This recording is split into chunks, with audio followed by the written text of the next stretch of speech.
ಬ್ರಹ್ಮದೇವ ತಮ್ಮ ಸ್ವಂತ ಮಗಳನ್ನೇ ಮದುವೆಯಾಗಿದ್ದೇಕೆ? ಸ್ವಂತ ತಂದೆಯನ್ನೇ ಮದುವೆಯಾಗಲು ಸರಸ್ವತಿ ಒಪ್ಪಿಕೊಂಡಿದ್ದಾದರೂ ಯಾಕೆ? ಬ್ರಹ್ಮದೇವನನ್ನ ಹೆಚ್ಚಾಗಿ ಯಾರೂ ಪೂಜಿಸುವುದಿಲ್ಲ ಯಾಕೆ? ಬ್ರಹ್ಮನ ತಲೆಯನ್ನ ಈಶ್ವರ ಸಂಹರಿಸಿದಾದರೂ ಏಕೆ? ಈ ರೀತಿ ಈ ವಿಡಿಯೋದಲ್ಲಿ ಬ್ರಹ್ಮ ಮತ್ತು ಸರಸ್ವತಿಯ ಬಗ್ಗೆ ಇರುವ ರಹಸ್ಯವನ್ನು ತಿಳಿದುಕೊಳ್ಳೋಣ. ಬ್ರಹ್ಮನನ್ನ ಇಡೀ ಜೀವಕುಲದ ಸೃಷ್ಟಿಕರ್ತ ಅಂತ ಹೇಳುತ್ತಾರೆ. ಮನುಷ್ಯನ ಹಣೆಬರಹವನ್ನು ಬರೆಯುವುದು ಬ್ರಹ್ಮದೇವನೇ ಎಂದು ಎಲ್ಲರ ನಂಬಿಕೆ. ಹಾಗೆಯೇ ಸರಸ್ವತಿ ಎಂದರೆ ವಿದ್ಯೆ ಬುದ್ಧಿಯನ್ನು ದಯಪಾಲಿಸಿ ಕಲೆಯಲ್ಲಿ ಕೂಡ ಸರಸ್ವತಿಯನ್ನೇ ಆರಾಧಿಸುತ್ತೇವೆ. ಆದರೆ ನಮಗೆ ತುಂಬಾ ಸಲ ಕೇಳಿಸುವಂತ ವಿಷಯ ಏನೆಂದರೆ, ಬ್ರಹ್ಮದೇವ ತನ್ನ ಸ್ವಂತ ಮಗಳಾದ ಸರಸ್ವತಿಯನ್ನೇ ಮದುವೆಯಾಗುತ್ತಾನೆ ಎನ್ನುವುದು. ಹಾಗಾದರೆ ಸರಸ್ವತಿ ಮತ್ತು ಬ್ರಹ್ಮದೇವರ ನಡುವೆ ನಡೆದದ್ದಾದರೂ ಏನೆಂದರೆ, ನಮ್ಮ ಹಿಂದೂ ಧರ್ಮದಲ್ಲಿ ಪ್ರಮುಖ ಪುರಾಣವಾದ ಮತ್ಸ್ಯ ಪುರಾಣ ಮತ್ತು ಸರಸ್ವತಿ ಪುರಾಣದಲ್ಲಿ ಉಲ್ಲೇಖವಾಗಿರುವುದು ಏನೆಂದರೆ, ಬ್ರಹ್ಮ ಸೃಷ್ಟಿಯನ್ನು ಮನುಷ್ಯರು, ರಾಕ್ಷಸರು, ಹಕ್ಕಿಗಳು, ಹಗಲು ರಾತ್ರಿಗಳು ಈ ರೀತಿ ಅನೇಕ ಸೃಷ್ಟಿ ಉಂಟು ಮಾಡುತ್ತಾನೆ. ನಂತರ ನನ್ನ ಜೊತೆ ಯಾರೂ ಇಲ್ಲ ಎಂದು ಯೋಚಿಸಿದ ಬ್ರಹ್ಮ ತನ್ನ ಶಕ್ತಿಯನ್ನ ಬಳಸಿ ಸರಸ್ವತಿಯನ್ನ ಸೃಷ್ಟಿ ಮಾಡುತ್ತಾನೆ. ಇನ್ನೊಂದು ರೀತಿಯಲ್ಲಿ ತನ್ನ ವೀರ್ಯದಿಂದ ಮಗಳನ್ನ ಸೃಷ್ಟಿ ಮಾಡಿದ ಅಂತ ಹೇಳಲಾಗುತ್ತದೆ. ಈ ರೀತಿ ಸೃಷ್ಟಿಯಾದ ಸರಸ್ವತಿ ತುಂಬಾ ಸುಂದರಿಯಾಗಿದ್ದಳಂತೆ. ಸರಸ್ವತಿಯನ್ನು ಸೃಷ್ಟಿ ಮಾಡಿದ ಬ್ರಹ್ಮದೇವನೇ ಅವಳನ್ನ ನೋಡಿ ಆಶ್ಚರ್ಯಪಟ್ಟರಂತೆ. ಅಷ್ಟರ ಮಟ್ಟಿಗೆ ಸರಸ್ವತಿ ದೇವಿ ಸುಂದರಿಯಾಗಿದ್ದರು. ಹೀಗೆ ಸರಸ್ವತಿ ದೇವಿಯನ್ನು ಕಂಡು ಅವಳ ಚೆಲುವಿಗೆ, ಅವಳ ಸೌಂದರ್ಯಕ್ಕೆ ಸೋತು ಹೋಗಿ ಬ್ರಹ್ಮದೇವ ತನ್ನ ಮಗಳಾದಂತಹ ಸರಸ್ವತಿಯನ್ನೇ ಪ್ರೀತಿಸುತ್ತಾರಂತೆ. ತನ್ನ ಪೂರ್ತಿ ದೃಷ್ಟಿಯನ್ನ ಸರಸ್ವತಿ ದೇವಿ ಮೇಲೆ ಹರಿಸಲು ಪ್ರಾರಂಭಿಸುತ್ತಾರಂತೆ. ಬ್ರಹ್ಮದೇವನ ಈ ವರ್ತನೆ ಕಂಡಂತಹ ಸರಸ್ವತಿಗೆ ಬ್ರಹ್ಮದೇವನ ಪ್ರೇಮದ ಉದ್ದೇಶ ಅರ್ಥವಾಗಿ ಬ್ರಹ್ಮದೇವನ ದೃಷ್ಟಿಯಿಂದ ತಪ್ಪಿಸಿಕೊಳ್ಳಲು ಪ್ರಯತ್ನಿಸುತ್ತಾಳೆ. ಇನ್ನೊಂದು ವಿಷಯ ಏನೆಂದರೆ, ನಿಮಗೆಲ್ಲ ತಿಳಿದಿರುವ ಹಾಗೆ ಬ್ರಹ್ಮದೇವನಿಗೆ 4 ತಲೆಯ ಬದಲಾಗಿ 5 ತಲೆಗಳಿದ್ದವಂತೆ.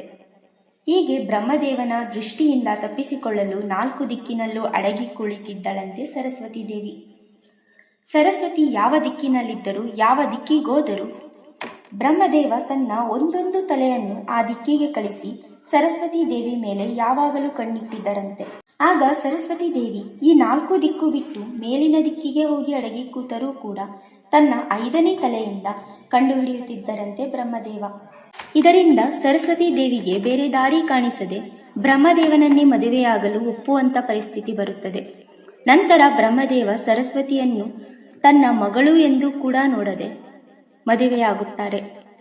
ನಂತರ ಅವರಿಬ್ಬರು ಒಂದು ಸ್ಥಳಕ್ಕೆ ಹೋಗಿ 100 ವರ್ಷಗಳ ಕಾಲ ಪತಿ ಪತ್ನಿಯರಂತೆ ಜೀವಿಸುತ್ತಾರೆ. ಹೀಗೆ ಅವರಿಬ್ಬರ ಸಮ್ಮಿಲನದಿಂದ ಅವರಿಗೆ ಮನು ಎಂಬ ಮಗು ಜನನವಾಗುತ್ತದೆ. ಈ ರೀತಿಯಾಗಿ ಬ್ರಹ್ಮದೇವ ತನ್ನ ಮಗಳನ್ನೇ ಮದುವೆಯಾಗುತ್ತಾನೆ ಎಂಬ ಉಲ್ಲೇಖಗಳು ನಮ್ಮ ಪುರಾಣಗಳಲ್ಲಿವೆ. ಇನ್ನೊಂದು ವಿಷಯ ಏನೆಂದರೆ, ಬ್ರಹ್ಮದೇವನನ್ನ ಯಾಕೆ ಯಾರೂ ಹೆಚ್ಚಾಗಿ ಪೂಜಿಸುವುದಿಲ್ಲ, ಇದರ ಹಿಂದಿರುವ ಕಾರಣಗಳಾದರೂ ಏನು ಅಂತ ನೋಡೋದಾದ್ರೆ, ಮೊದಲನೆಯದು, ಸೃಷ್ಟಿಯ ಕಲ್ಯಾಣಕ್ಕಾಗಿ ಬ್ರಹ್ಮದೇವ ಒಂದು ಯಜ್ಞವನ್ನು ಮಾಡಬೇಕಾಗುತ್ತದೆ. ಅದಕ್ಕಾಗಿ ಒಂದು ಸೂಕ್ತವಾದ ಸ್ಥಳವನ್ನು ಹುಡುಕಲು ಬ್ರಹ್ಮದೇವ ತನ್ನ ಕಮಲವನ್ನು ಭೂಮಿಗೆ ಬಿಡುತ್ತಾನೆ. ಆಗ ಆ ಕಮಲ ರಾಜಸ್ಥಾನದ ಪುಷ್ಕರ್ ಎಂಬ ಸ್ಥಳದಲ್ಲಿ ಹೋಗಿ ಬೀಳುತ್ತದೆ. ಆಗ ಆ ಸ್ಥಳದಲ್ಲಿ ಯಜ್ಞವನ್ನು ಮಾಡುವಂತ ನಿರ್ಧಾರ ಮಾಡಲಾಗುತ್ತದೆ. ಆದರೆ ಆ ಯಜ್ಞ ಪೂರ್ಣವಾಗಬೇಕು, ಅದರ ಫಲ ಸಿಗಬೇಕಾದರೆ ಆ ಜಾಗದಲ್ಲಿ ಒಂದು ಹೆಣ್ಣಿರಬೇಕು. ಆ ಹೆಣ್ಣು ಬ್ರಹ್ಮದೇವನ ಪತ್ನಿಯಾಗಿರಬೇಕು. ಆದರೆ ಬ್ರಹ್ಮದೇವನ ಪತ್ನಿ ಸರಸ್ವತಿ ಅಲ್ಲಿಗೆ ಬರಲು ತುಂಬಾ ಸಮಯವಾಗುತ್ತದೆ. ಜೊತೆಗೆ ಯಜ್ಞದ ಸಮಯ ಕೂಡ ಮೀರಿ ಹೋಗಿರುತ್ತದೆ. ಆ ಸಮಯದಲ್ಲಿ ಬ್ರಹ್ಮನಿಗೆ ಏನೂ ತೋಚಿಸುವುದಿಲ್ಲ. ಆಗ ಮತ್ತೊಂದು ಹೆಣ್ಣನ್ನು ಮದುವೆಯಾಗಿ ಆ ಯಜ್ಞ ಪೂರ್ಣ ಮಾಡುತ್ತಾರೆ. ಆ ಸಮಯಕ್ಕೆ ಅಲ್ಲಿಗೆ ಬಂದ ಸರಸ್ವತಿ ಬೇರೊಂದು ಹೆಣ್ಣನ್ನು ಮದುವೆಯಾಗಿದ್ದನ್ನು ಕಂಡು ಕೋಪ ಮಾಡಿಕೊಂಡು, ನಿನ್ನನ್ನು ಈ ಲೋಕದಲ್ಲಿ ಯಾರೂ ಪೂಜಿಸುವುದಿಲ್ಲ, ಯಾವ ಕಾರ್ಯದಲ್ಲೂ ನೀನು ಅವರಿಗೆ ನೆನಪಾಗುವುದಿಲ್ಲ ಎಂದು ಶಾಪವನ್ನು ಕೊಡುತ್ತಾರಂತೆ. ಆದರೆ ಬ್ರಹ್ಮದೇವ ಮತ್ತೊಂದು ಮದುವೆಯಾಗಿದ್ದು ಲೋಕ ಕಲ್ಯಾಣಕ್ಕಾಗಿ ಎಂದು ತಿಳಿದಾಗ, ನೀನು ಯಜ್ಞವನ್ನು ಮಾಡಿದ ಸ್ಥಳದಲ್ಲಿ ಮಾತ್ರ ನಿನ್ನನ್ನು ಪೂಜಿಸಲಾಗುತ್ತದೆ ಎಂದು ವರ ಕೊಡುತ್ತಾರಂತೆ. ಇದೊಂದು ಕಡೆ ಆದರೆ, ಮತ್ತೊಂದು ಪುರಾಣಗಳ ಪ್ರಕಾರ ಬ್ರಹ್ಮದೇವ ತನ್ನ ಮಗಳಾದ ಸರಸ್ವತಿಯನ್ನೇ ಮದುವೆಯಾಗಿದ್ದನ್ನು ಕಂಡಂತಹ ಪರಮೇಶ್ವರ ಬ್ರಹ್ಮನ ಬಗ್ಗೆ ಕೋಪ ಮಾಡಿಕೊಂಡು ಬ್ರಹ್ಮದೇವ ತನ್ನ ಸ್ವಂತ ಮಗಳನ್ನೇ ಮದುವೆಯಾಗಿದ್ದು ಧರ್ಮವಿರುದ್ಧ. ಈ ಕೃತ್ಯಕ್ಕೆ ನಿನಗೆ ಸಿಗುವ ಕರ್ಮವೇನೆಂದರೆ, ನಿನ್ನನ್ನು ಇನ್ನು ಮುಂದೆ ಯಾರೂ ಕೂಡ ಪೂಜಿಸುವುದಿಲ್ಲ ಎಂದು ಶಾಪ ನೀಡಿದ್ದಾರೆ ಎಂದು ಹೇಳಲಾಗುತ್ತದೆ. ಈ ಕಾರಣದಿಂದ ಬ್ರಹ್ಮದೇವ ಸೃಷ್ಟಿಕರ್ತನಾಗಿದ್ದರೂ ಕೂಡ ತಾನು ಮಾಡಿದ ತಪ್ಪುಗಳಿಂದ ಅವರನ್ನು ಯಾರೂ ಪೂಜಿಸುವುದಿಲ್ಲ ಎಂದು ಹೇಳಲಾಗುತ್ತದೆ. ಇನ್ನು ಇಂದಿಗೂ ಕೂಡ ರಾಜಸ್ಥಾನದ ಪುಷ್ಕರ್ ಎಂಬ ಸ್ಥಳದಲ್ಲಿ ಬ್ರಹ್ಮದೇವನನ್ನ ಪೂಜಿಸಲಾಗುತ್ತದೆ.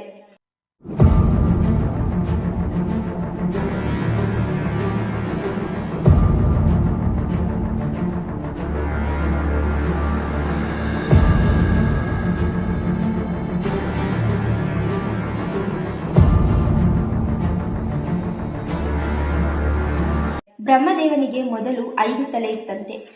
ಆದರೆ ಬ್ರಹ್ಮದೇವನಿಗೆ 5 ತಲೆ ಬದಲು 4 ತಲೆ ಹೊಂದಲು ಕಾರಣವೇನು ಎಂದು ನೋಡಿದರೆ, ಸರಸ್ವತಿಯನ್ನು ಮದುವೆಯಾಗಲು ಇಚ್ಛಿಸುವ ಬ್ರಹ್ಮದೇವ ತನ್ನ ಪೂರ್ತಿ ದೃಷ್ಟಿಯನ್ನಿಡಲು ಇಚ್ಛಿಸಿ ಸರಸ್ವತಿ ದೇವಿಯು ಯಾವ ದಿಕ್ಕಿಗೆ ಹೋದರೂ ಆ ದಿಕ್ಕಿಗೆ ತನ್ನ ಒಂದೊಂದು ತಲೆಯನ್ನು ಕಳಿಸುತ್ತಿದ್ದರಂತೆ. ಆಗ ಸರಸ್ವತಿ ಬ್ರಹ್ಮದೇವನಿಂದ ತಪ್ಪಿಸಿಕೊಳ್ಳಲು ಶಿವನ ಹತ್ತಿರ ಹೋಗುತ್ತಾರೆ. ಅಲ್ಲಿಗೂ ಬಂದಂತಹ ಬ್ರಹ್ಮನನ್ನು ಕಂಡ ಶಿವ ಬ್ರಹ್ಮನ ಮನದಲ್ಲಿರುವ ಉದ್ದೇಶ ತಿಳಿದು, ನೀನು ಮಾಡುತ್ತಿರುವ ಕೃತ್ಯ ಸರಿಯಲ್ಲ ಎಂದು ಬ್ರಹ್ಮನಿಗೆ ತಿಳಿ ಹೇಳಲು ಪ್ರಯತ್ನಿಸಿದ ಶಿವನ ವಿರುದ್ಧವಾಗಿ ಬ್ರಹ್ಮದೇವನ 5 ತಲೆಗಳು ವಾದ ಮಾಡಲು ಪ್ರಾರಂಭಿಸುತ್ತಾರಂತೆ. ಅದಕ್ಕೆ ಕೋಪಗೊಂಡ ಶಿವ ಬ್ರಹ್ಮದೇವನ 5 ತಲೆಗಳಲ್ಲಿ 1 ತಲೆಯನ್ನ ನಾಶ ಮಾಡುತ್ತಾರಂತೆ. ಅಂದಿನಿಂದ ಬ್ರಹ್ಮದೇವನಿಗೆ 5 ತಲೆಯ ಬದಲು 4 ತಲೆಯನ್ನು ಹೊಂದುತ್ತಾರೆ. ಇದಿಷ್ಟು ಬ್ರಹ್ಮದೇವ ಯಾಕೆ ಸ್ವಂತ ಮಗಳನ್ನ ಮದುವೆಯಾದ, ಬ್ರಹ್ಮನನ್ನು ಯಾಕೆ ಯಾರು ಪೂಜಿಸುವುದಿಲ್ಲ, ಬ್ರಹ್ಮನ 5 ತಲೆಗಳ ರಹಸ್ಯ ಇದಾಗಿದೆ. ಈ ವಿಡಿಯೋ ಇಷ್ಟ ಆಗಿದ್ರೆ ಪ್ಲೀಸ್ ನನ್ನ ಚಾನೆಲ್ನ ಸಬ್ಸ್ಕ್ರೈಬ್ ಮಾಡ್ಕೊಳ್ಳಿ.